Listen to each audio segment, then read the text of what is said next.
মিশরের মেয়েরা এত সুন্দর নবী ইউসুফ আলাইহিস সালামকে দেখে লেবু কাটতে যে আঙ্গুল কেটে ফেলেছিল।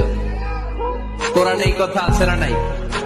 ওয়াকাত্তা'না আইদিয়াহুম, লেবু কাটতেছে আর ওনারা দেখে লেবু কাটা শেষ, কিন্তু কাটা আর থামায় নাই, ওই এক টানে আঙ্গুল শেষ।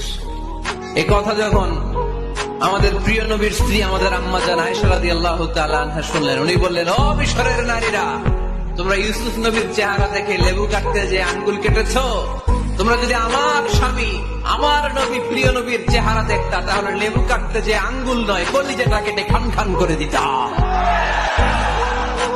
আমার নবীর সৌন্দর্যের সাথে কারো কোনো সৌন্দর্যের তুলনা হতে পারে? তবে তিনি মানুষ ছিলেন। কি ছিলেন? আকীদা ক্লিয়ার?